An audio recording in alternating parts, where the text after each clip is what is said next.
Hi, Stephen.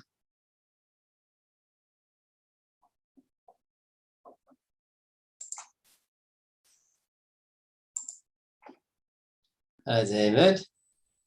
Good afternoon. Hello, Rabbi. Hi.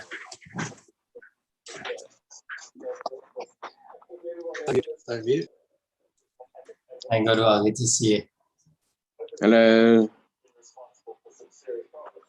Can you hear me? Yes. Oh, good. Okay. Excellent. Good. I'm just the screen set up and we'll start at 1 o'clock.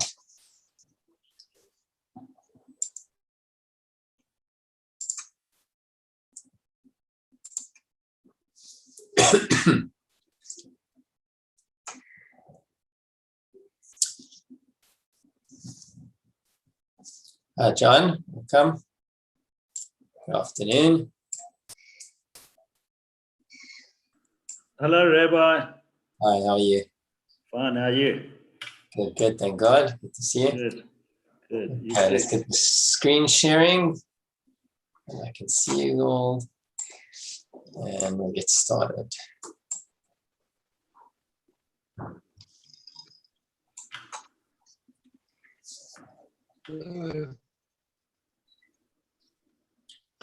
Let's make it a little bit bigger.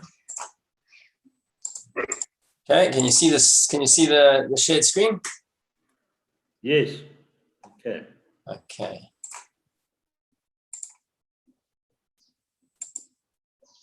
Okay, I think we'll get started. We've gone on 1 o'clock. So we continue with the laws of vows. We've seen that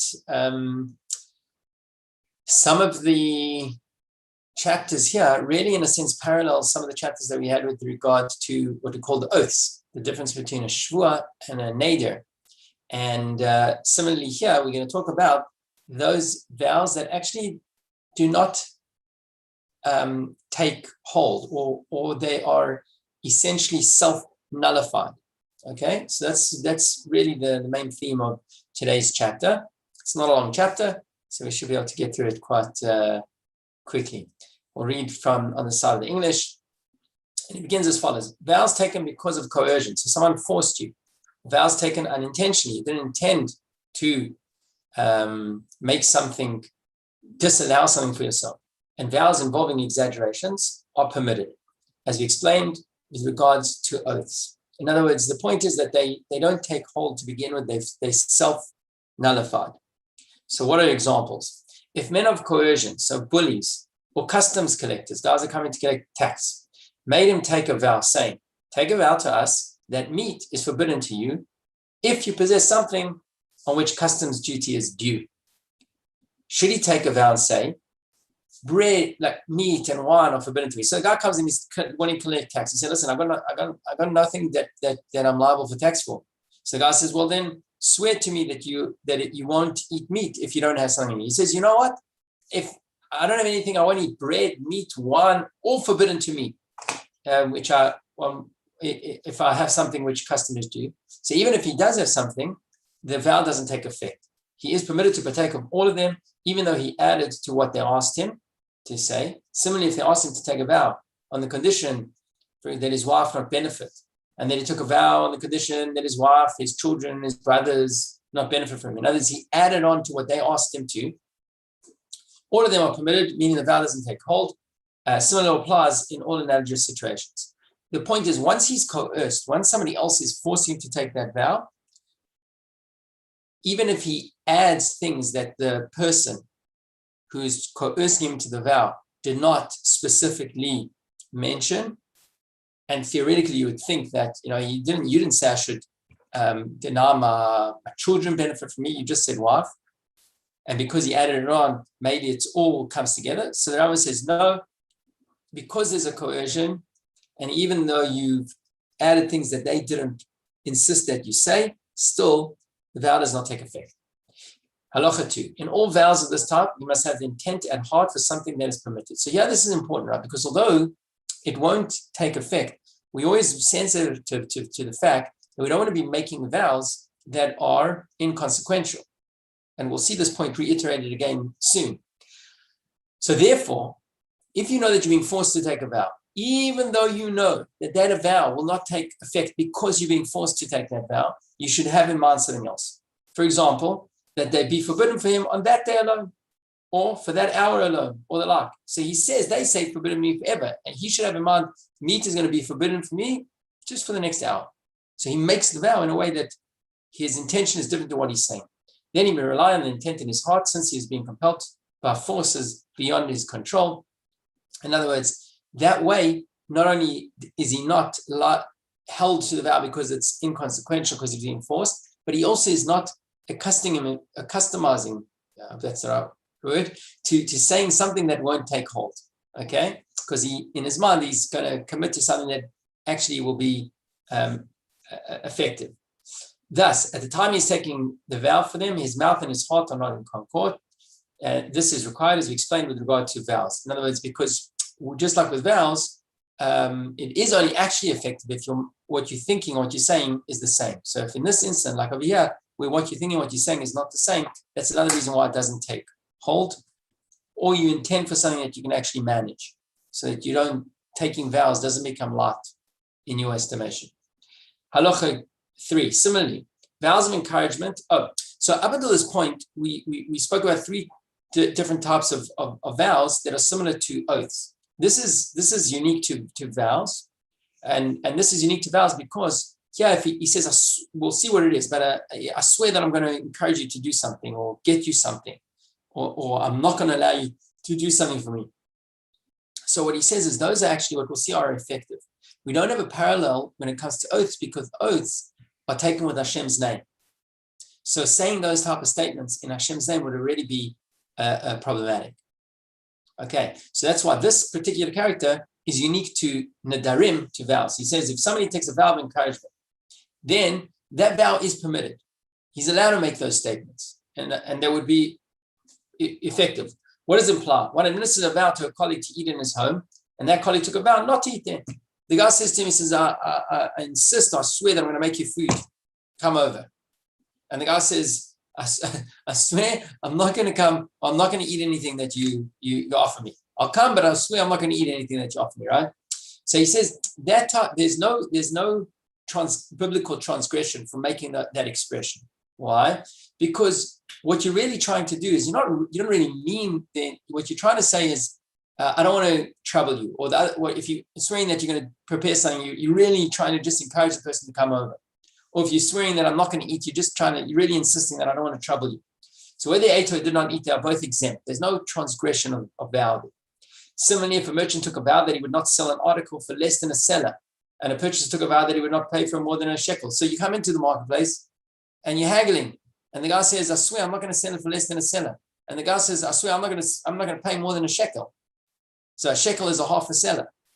And then they agree on a price of 3 denarim, which is the in-between price. They're both exempt, even though that they'd stated their position on different sides. They exempt. Why? As we'll see, because it's all about encouraging the process of the sale. Similarly, similar laws apply in all analogous situations. The rationale is that neither made a definite conclusion in his heart. That's the point. When I say I swear I'm not going to sell for less than a seller, what I'm trying to do is I'm trying to say I'm going to stick to my price. It's not an absolute oath. It's like all politicians, right? Everything that they say.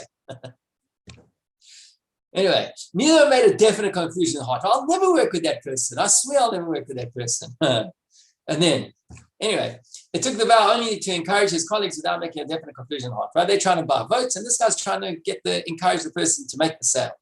So because we know that this type of expression is made not with full intention, but rather to encourage the activity in the moment or the sale, whatever it is, so you don't transgress the prohibition of taking a vow in vain. Nevertheless, the Rambam says in Halacha 4, nevertheless, what's the source which teaches us that it's forbidden for a person to take even these 4 types of vows? In other words, if you made a vow like this and you didn't follow through on your word, you have not transgressed the biblical command. But nonetheless, one is forbidden to speak like this, right? Even though it's going to be permitted. Why? He says, because as the verse says, Lo yachel dvaro. He shall not desecrate his words, meaning he shall not make his word an inconsequential matter. And this is, as I mentioned, this verse, I guess the Rambam doesn't apply to you, but it seems to be also the logic behind why earlier he said when you're forced to take a vow, you should have something else in mind. Because you don't want to say something that ultimately you know is not going to be effective because of the circumstance. Okay, and this is generally the idea of being so careful with the words and the commitments we make through our speech.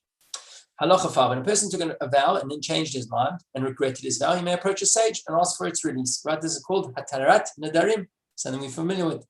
You can really get release from a vow. How do you get release from a vow? The laws pertaining to the release of a vow are the same as those applying to the release of an oath, which we've already learned. How is this done? A vow can be released only by a distinguished sage. So if you find one sage, one chacham, one big rabbi, you can rely on him and say, listen, I regret what I've done. And what they do is you release him from the vow. Now, if you don't have one sage, then 3 ordinary people can stand in his place.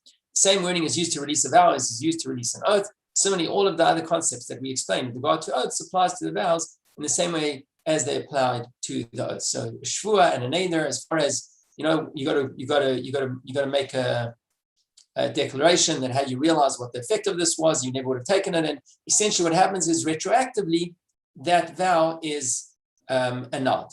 It's like it was never made, right? We do not release a vow until it takes effect, just like when it comes to Ch4. So if I make a vow that I won't eat meat beginning next Monday, the only time I can actually release myself with that vow is only once one Monday arrives. I can't release myself beforehand. Halacha 7. Just as we may ask for release of vows involving prohibitions and they are repealed, so too may we ask for the release of vows involving consecrated property, and they are repealed. At the beginning of these laws, the Rambam said there are 2 types of nedarim. One which is personal, one which applies to consecrating something to the Beit HaMikdash. He mentioned then that the laws of consecration, that I'm setting aside something for the Beit HaMikdash, will be dealt with separately in another set of halachot. But he's just bringing this point in over here, that just as I can release myself of a personal vow, I can release myself of a vowed commitment to a donation to the Beit HaMikdash. This is in 2 forms, whether it's nidrei kodshe be'edei kabayis or bein kodshe mizbeach, whether the commitment was to give a donation for the upkeep of the Beit HaMikdash, or whether it was a commitment to bring a certain sacrifice. In both those instances, these are considered a nidrei hekdesh, a vow of consecration, and I can be released from them. But this is an interesting halacha. He says that you cannot be released for a transferred animal. Remember, we learned that if somebody consecrates an animal, I don't know, you say that this cow is going to be a korban, and then you find another cow in your farm, and you say, listen, I want to swap this cow for that cow. So the halacha is that you cannot. And what happens is they both are now holy. Okay? So what the Rambam is saying is that you can't, once you've said, okay, I've got one cow that's set aside for hekdesh, now I'm swapping the one for the other. Now, you thought you were going to get away with swapping them, right? The halacha is you can't swap them. Both are now going to be holy. You cannot release this one that you thought you were swapping. And the reason is because it didn't become consecrated because of your intention. Your intention, in fact, was to deconsecrate this one, which you can't do. The law of Tumura is that it happens automatically, even when you don't have intention. That's the point. And because it's not your intention that actually consecrates it, therefore, your intention cannot release you of the vow. You can't ask for a release of that vow. But as some of the commentators point out, what you can do, though, is you can deconsecrate, or you can, the first one, and then both of them will be deconsecrated. As we'll see, similar circumstances in the coming halachot. Halacha 8. Just as a father or husband can nullify a woman's vows involving prohibitions, so too they can nullify vows of consecration that resemble vows involving prohibitions. So we learned that as well when it came to an oath. Now, the difference between having a vow, what we called earlier hatarat nadarim. Hatarat nadarim means you release from a vow is basically a retroactive process.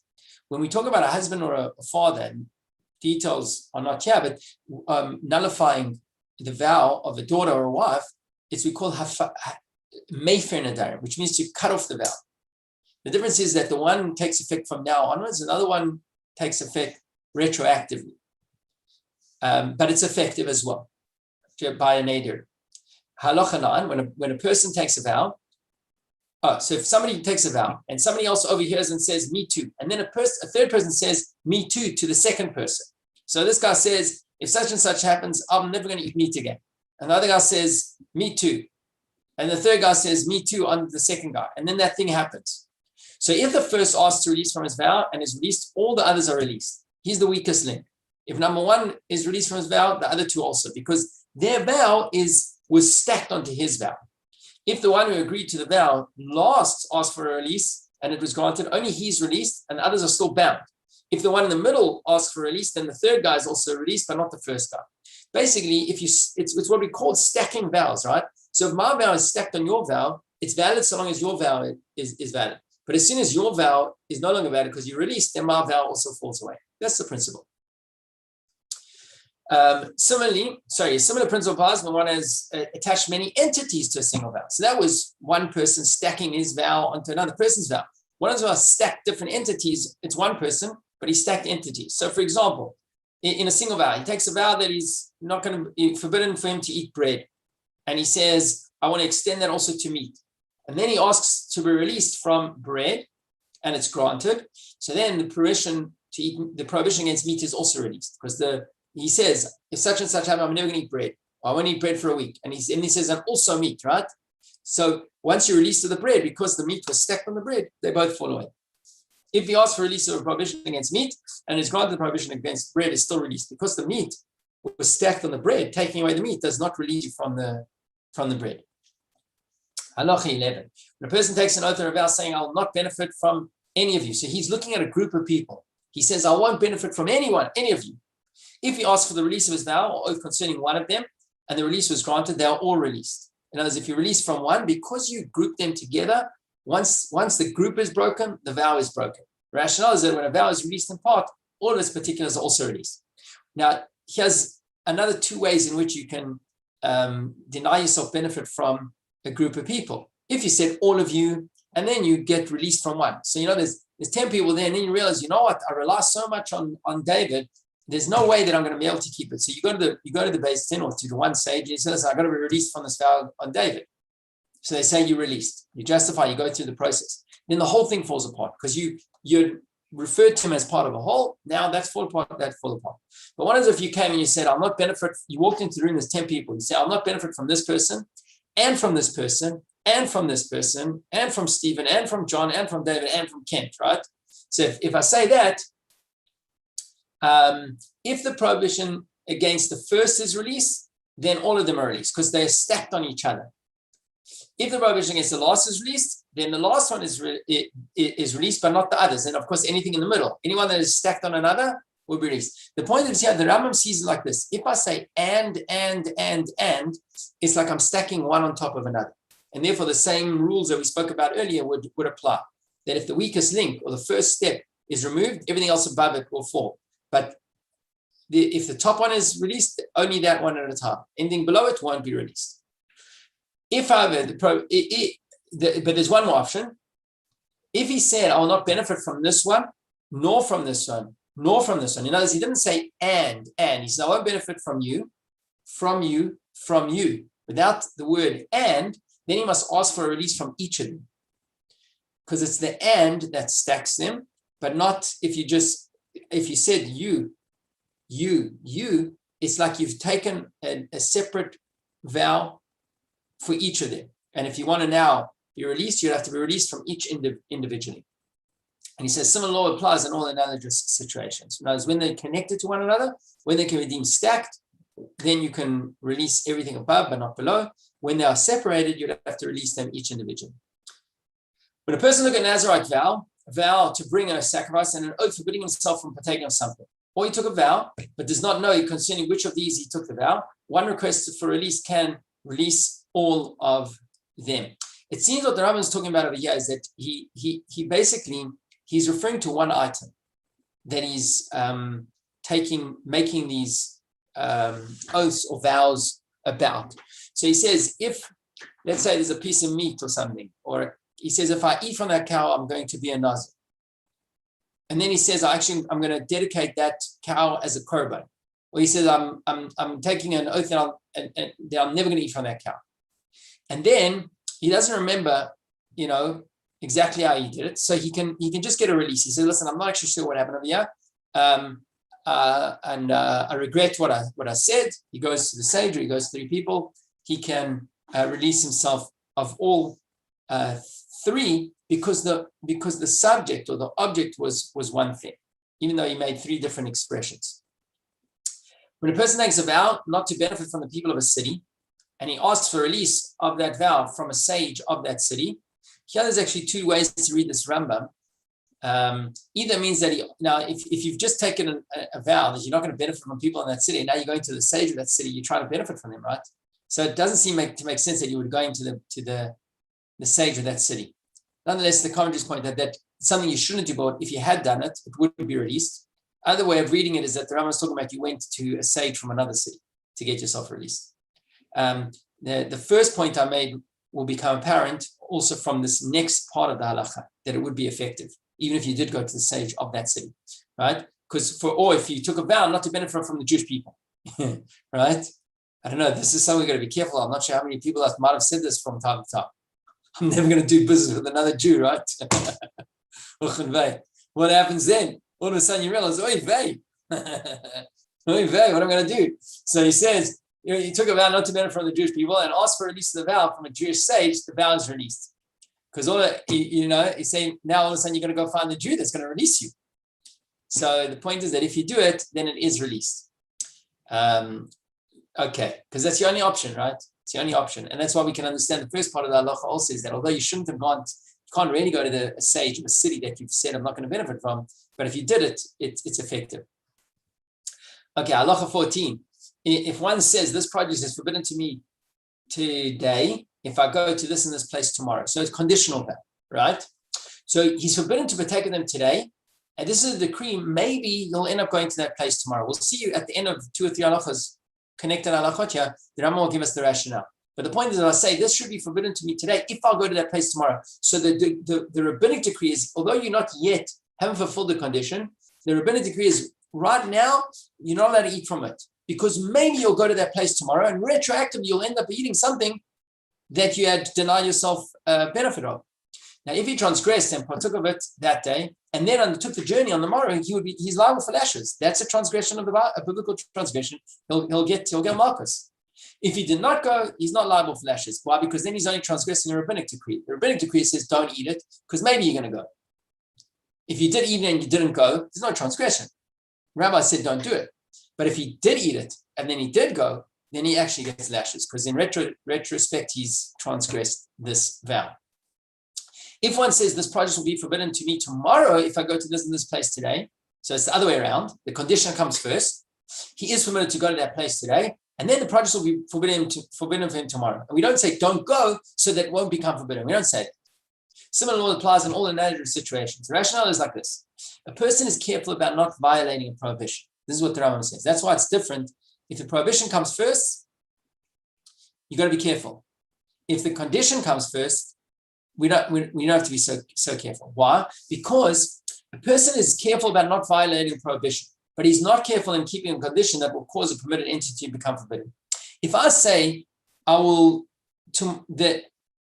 grapes will be forbidden to me tomorrow if I walk up Lion's Head today, I'm allowed to walk up Lion's Head. Why? Because once I walk up, I know grapes are forbidden.